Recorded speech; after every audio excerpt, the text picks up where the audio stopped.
Welcome back to the channel. This is Elle. We're going to be talking about this painting here for a second. I'm doing another version of the High Priestess. I kind of scrapped the previous one. There were elements that I really liked about it, but in the end it turned out I had to start over. So I have been on a digital art journey, as I've mentioned, and I feel like I'm improving by leaps and bounds. I'm starting to understand so many things about what brushes to use, what brushes I like to use, how to get the line weights I want. I'm still not good at that, but I'm learning about it. And I'm learning about how composition planning is so much easier in digital art than it is in traditional art, and how to use those tools to your advantage. So I'm learning all these cool things, and I want to learn more, so I've been on YouTube looking at different videos. And I saw one about illustrating children's books. I'm writing children's books, so I found that to be a helpful video. I am illustrating all wrong, apparently, but what I did learn was that I'm not using enough layers. This chick talked about 30 layers not being enough for her to work on. I couldn't believe that. I work with, maximum like 8 layers, and I feel like that is incredible. And the things I can do with 8 layers is incredible. But she's up there using 30 plus, and she said 30 was not a lot. What are you layering? What are you doing? I mean, she did a little bit of a demonstration, and I saw like what she would do is like this little symbol on the book. She would make that its own layer, and maybe even 2 layers, the line art and then the color fill. That would be 2 layers. The book itself might be a layer. Her arms going over the book would probably be a layer. That skirt would be a layer. She's wearing a dress, but it's one of those that is like a sweetheart neckline. It's like the backstory to that dress.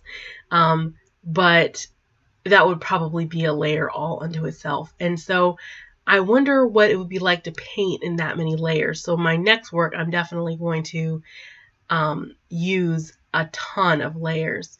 I'm starting to get into a style with how I'm going to do my digital art pieces, and it's coming along. It's really coming along, and I'm really proud of the work that I'm doing. There's going to be a jump here into her face being completed. Right now she looks like she's got the hives, but it's going to be done like that.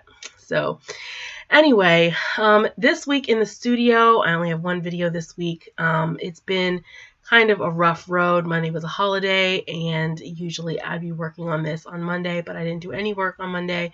So it's coming to you on Thursday. I have done no physical painting. I've been working so much on the digital art that I just have kind of lost interest in physical painting a little bit as of late, because I just want to be on Krita. I want to be on Krita all the time. So I kind of finished the previous painting that I was doing for the High Priestess that I had in my last video, but like I said, I scrapped it and I want to start over. I had learned some things and I wanted to implement those things.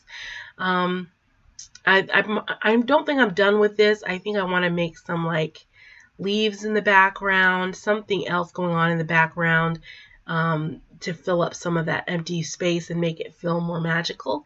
And these statues on the side, I don't know if I'm completely satisfied with the way they turned out. They look okay, but I feel like I could make them look a little bit better. So anyway, that's what's going on in the studio. I haven't really worked on my graphic novel that much. I have been tinkering around with how to do a layout with my children's book. And I really have come to a conclusion on how to do it, because I'm only going to be releasing this copy digitally. There won't be any print copies. And I mean, later on, if I decide to make print copies, I will do that. But for right now, I'm only going to be doing digital, because it's just going to be a lot easier. I don't have to worry about buying ISBNs. I don't have to worry about a lot of different things that come into making digital copies. So, I mean, not digital copies, physical copies. So it's really going to make my life quite a bit easier. And I really am looking for ease right now. So because it's just going to be digital, instead of doing these full page spreads, each page is going to be like a standalone spread, if that makes sense. And that's a really big leap of understanding for me, because then I can tailor the images to that one spread page. It's going to be a very short book, but I'm not going to sell it for very much money. I think I'm going to sell it for like 99 cents. I'm not looking to make a lot of money on this. I'm just trying to get a book out and start getting my name out that I am a children's book author. And the more I learn by trial and error, so the more I try to really make a quality product, the more things I'm going to learn, and I'm going to wind up turning out something that I really, really like. What else? I think that's about it. I have started working on my next book. I've discovered that I'm going to make it a series. So instead of doing a book about feelings involving a completely different character, I'm going to introduce my kitty cat again and have them, go on a further journey with their emotions. I am going to make it, like a standalone series and cover a couple of other emotional ideas before I move on from the kitty cat.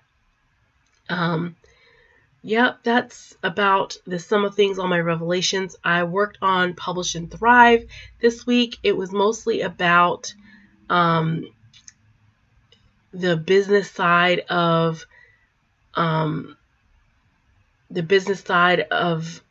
having a self-publishing business. Things like, are you not incorporated, but do you have a LLC, or are you a sole proprietor? How to do taxes, how to track sales, things like that will come in handy later on down the road. I really don't feel like I need to worry about it right now, because I'm just working on publishing my first book and getting it out there and building up a backlist. So those are the things that are more important to me right now. I'm not too worried about sales. I don't really anticipate to make any sales on my first, second, third book. My art needs to improve quite a bit, and the more I work at it, the more it's going to improve, so I'm not worried. I'm going to continue making my kitty cat books by traditional art. I think I can churn them out a little bit faster and make them look cuter. But once I move into my next series, then that will be all digital art. I think I will have mastered enough skill to do everything digitally. I fixed the moon at this point on this painting here. It wasn't looking very moon-like, and I made it a little bit more abstract. I erased the line and just sort of like painted on some shadows on the moon to make it look a little bit more moon-like. I don't know if it works. I might fiddle with that a little bit more. I'll do that, of course, off camera, but I don't think I have another shot of what the whole picture looks like. I need to get better at this whole process. I'm sorry, everybody, but we're still new here. That about wraps it up. Oh, that is a full picture there. You can kind of see how that turned out, kind of, sort of. So that's about the whole thing. Thank you for watching, and I hope you have a great rest of your day.